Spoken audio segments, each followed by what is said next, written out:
Bonjour et merci de nous retrouver nombreux pour une nouvelle émission de Sagesse bouddhiste. Si revenir à l'instant présent est la base de la pratique du zen, comme nous l'avons vu la semaine dernière, savoir développer la tranquillité et la joie est aussi un aspect fondamental de la pratique. D'ailleurs, c'est souvent pour se sentir mieux qu'on en vient au début à Zazen, la méditation zen. Pourtant, il ne s'agit pas bien sûr d'une technique de bien-être, non seulement parce que Zazen est une pratique difficile, mais en plus parce que ce n'est pas un but en soi.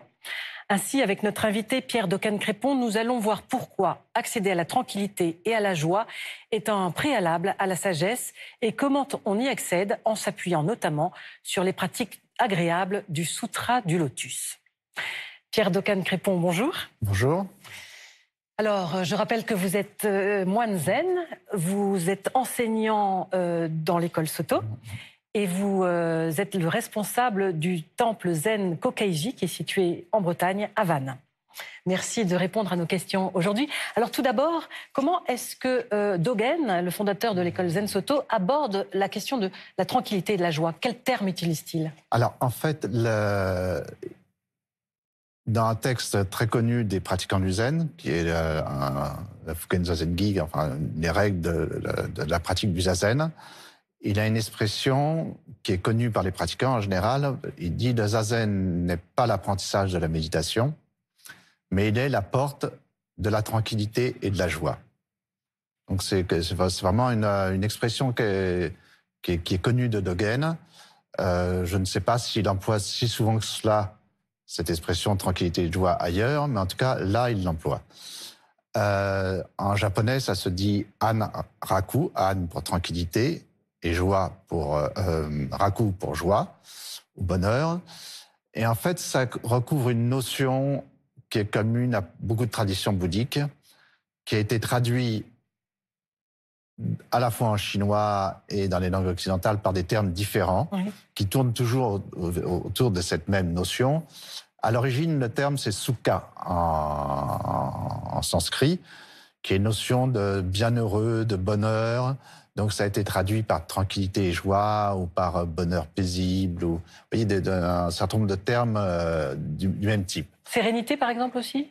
Sérénité aussi, on peut, voilà, ça, on rentre dans les mêmes ordres d'idées, mais en tout cas, il y a quand même l'idée de quelque chose de joyeux, de bonheur et de tranquille, de paisible.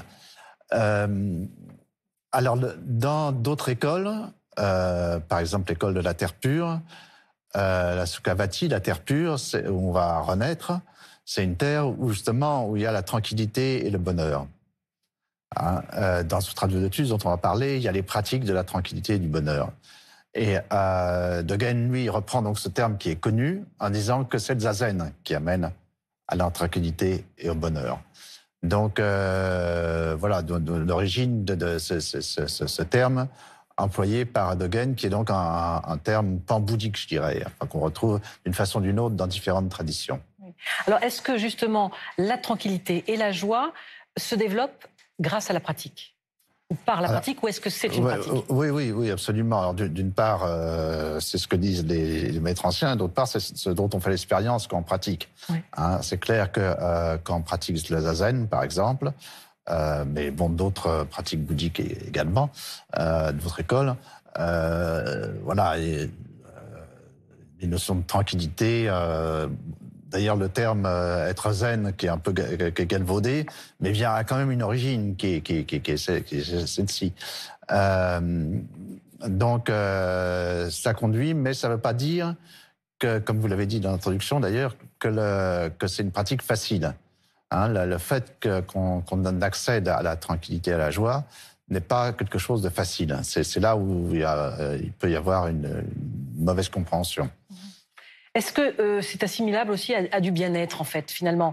Parce que là aussi, il y a une idée préconçue qui fait qu'on vient chercher le bien-être. C'est une bonne question, parce que effectivement, des fois, le zen ou le bouddhisme en général peuvent être assimilés peut être assimilée à des techniques de bien-être, ce qui ne l'est pas, évidemment. C'est une pratique religieuse. Mais d'un autre côté, il y a cette recherche de sortir du monde de souffrance et donc d'aller vers le bien-être. Et quelque part, on peut dire que toute pratique religieuse, d'ailleurs, même si c'est pas bouddhique, c'est pour amener à ce mieux. Hein. Sauf que, effectivement, c'est pas un but à atteindre. Ce n'est pas un bien-être personnel. Surtout, il y a la notion de ça, de personnel, puisque l'idée de base du bouddhisme, c'est quand même de l'ouverture vers les autres, de la compassion. On ne se sauve pas tout seul, si vous voulez. On n'accède pas au bien-être tout seul. C'est avec tous les autres. Et que par ailleurs, je pense, oui, une chose importante, c'est que cette notion de tranquillité et joie est associée au Bouddha, au terre de Bouddha. C'est-à-dire que le Bouddha, en pratiquant, ça c'est au niveau mythe, je dirais, hein, crée de la tranquillité et de la joie. C'est pour ça que le Bouddha Amida a créé cette terre pure, on va renaître. Mais à notre niveau, en fait, en pratiquant, on crée cet état, mais c'est le fruit de la pratique. Et c'est un état, finalement, qui n'est qu'un préalable à l'accès à la sagesse. C'est ce qu'on peut expérimenter, et c'est ce que disent aussi les sutras. Les sutras anciens indiens disent Anaraku, ou Sukha, est le préalable à l'approfondissement de la sagesse. C'est-à-dire que si on est si rien ne va, on peut difficilement comprendre les enseignements les plus profonds du bouddhisme. Il faut être d'un état de sérénité, comme vous avez dit tout à l'heure, pour arriver à approfondir. Et donc, cet état d'harmonie, on pourrait dire, d'harmonie, de tranquillité et de joie, n'est pas un but en soi. Même s'il l'est, au début, c'est ce qu'on cherche, mais après, on va s'apercevoir que c'est pas un but en soi, que c'est un préalable à aller plus loin. D'autant que on n'y accède pas jamais complètement en même temps. C'est-à-dire que la souffrance, elle est là. Que ça soit au niveau personnel, il y a la maladie, la vieillesse, tout le monde, même les maîtres le vivent. Donc, même s'il y a plus de recul quand on atteint cette profondeur, c'est quand même là. Et puis, il y a surtout la souffrance des autres, et donc à laquelle on est sensible. Donc, voilà. Alors, pour pratiquer la tranquillité et la joie, on trouve dans le Sutra du Lotus des pratiques dites agréables. Vous pouvez nous expliquer un petit peu de quoi il s'agit? Oui, voilà. Alors, donc, c'est un peu le troisième point. Un point, c'est cette renaissance dans une terre pure lointaine. L'autre point, c'est la méditation, le zazen en l'occurrence. Et là, c'est le comportement dans la vie. Et donc, il y a un chapitre du Sutra du Lotus, le chapitre 14, qui s'appelle la pratique, justement, d'Anaraku, alors qui est traduit différemment, la pratique plaisante. Voilà, il y a plusieurs... la pratique bienheureuse, il y a plusieurs façons de traduire. Et où on parle de 4 pratiques, du corps, de la parole, de l'esprit et du vœu. Alors, le corps, par exemple? Alors, le corps, c'est alors, j'abrège un peu, beaucoup ce que dit le sutra, et en essayant aussi de le moderniser, parce que le sutra s'adresse à des personnes il y a 2000 ans, donc voilà, les choses ont changé. C'est d'une part d'être bienveillant, doux, dans son comportement. C'est une question de comportement. Et il y a aussi un long passage sur le rapport aux autres. Et ça, c'est important, c'est-à-dire à la fois, on doit être tourné vers les autres, mais pas se laisser influencer ni absorber. Donc, il y a l'altruisme. L'altruisme conduit à la tranquillité et à la joie. Forcément, si on est égoïste, c'est pas possible. Mais l'altruisme doit être corrigé, si vous voulez, par une certaine distanciation. Et ça, c'est le premier point. Pour ce qui est de la parole, en résumé, je dirais qu'il ne faut pas dire n'importe quoi. C'est-à-dire, c'est pas mentir, tromper les gens, etc. Ouais. Mais voilà, faire attention à ce qu'on dit. Pour l'esprit? L'esprit, c'est ne pas être envieux, c'est-à-dire arriver à se satisfaire de ce qu'on a. Si on est toujours dans la recherche de quelque chose d'autre, on n'arrive pas à être tranquille, bien sûr. Et le dernier point, c'est le vœu. Oui. Et ça, c'est vraiment un point important. C'est-à-dire, le vœu, c'est que l'idéal, on donne à sa vie. Si l'idéal, c'est juste quelque chose de personnel, d'égoïste, ça ne conduit pas à la sérénité. Dans l'idéal, je pense qu'il y a l'altruisme, justement, aider tous les autres, et l'idée aussi de s'améliorer. Hein, quand on dit d'étudier le bouddhisme, ça veut dire s'améliorer. Et donc avoir un vœu, un idéal qui est dans la bonne direction, on pourrait dire, conduit au bonheur. À la tranquillité, finalement. Avoir un idéal... Un grand idéal. Oui. Quand on aide quelqu'un, on se sent bien. Et donc, si notre idéal, c'est d'aider les autres, quand on fait quelque chose, quand on s'améliore, on se sent bien. Et donc, voilà, si on est dans cette démarche, dans ce cycle vertueux, à la fois, on se sent bien et on crée un champ de tranquillité et de joie qui influence les autres aussi, bien qu'on soit quand même dans un monde de souffrance par ailleurs.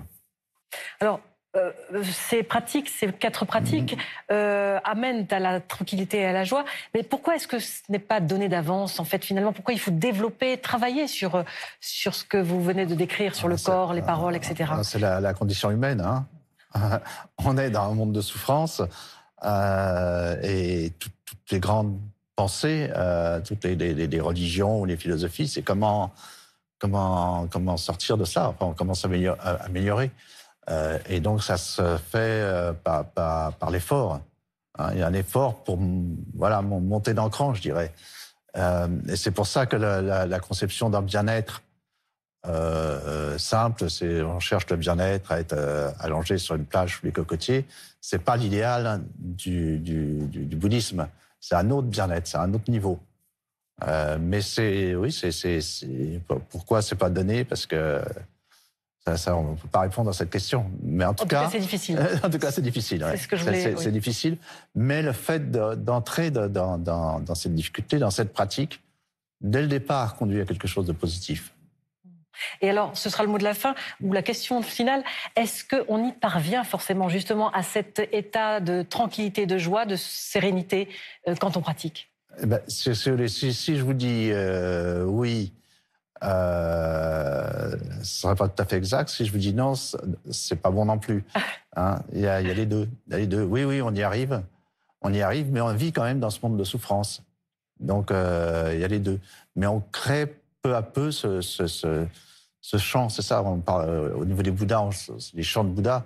On n'est pas des Bouddhas, mais le point important, c'est que qu'il ne faut pas chercher à attraper quelque chose, même le bonheur. Merci beaucoup Pierre Crépon d'avoir répondu à nos questions ce dimanche encore. Merci. Avant de nous quitter, voici quelques propositions de livres en rapport avec la pratique du zen. Tout d'abord, Les grands textes du bouddhisme, réunis et proposés par notre invité Pierre Crépon chez Albin Michel. Une anthologie passionnante qui présente une sélection des grands écrits des différentes écoles du bouddhisme et qui donne à voir l'immense variété de ces textes, sermons, poèmes ou traités de méditation, dont certains très anciens. Dogen et la spiritualité de la résonance, variation sur le Shobogenzo de Yoko Horimo, édition Le Prunier Sully. Il s'agit d'un ensemble d'essais sur les écrits du maître fondateur du Zen Soto. Ils permettent de découvrir et de se familiariser avec celui qui inspire les pratiquants du Zen depuis 8 siècles. Le Sutra du Lotus, traduit du chinois par Jean-Noël Robert chez Fayard. Ce texte fondamental du Mahayana, dont nous avons parlé durant l'émission, se récite depuis plus de 15 siècles en Extrême-Orient et aujourd'hui en Occident. Il est considéré comme un livre canonique qui permet aux millions de pratiquants bouddhistes d'approfondir le message du Bouddha. Voilà, l'émission s'achève. Vous pouvez la revoir durant un mois sur le replay de France.tv. Merci à tous de nous avoir suivis. Très bon dimanche et à la semaine prochaine. Merci.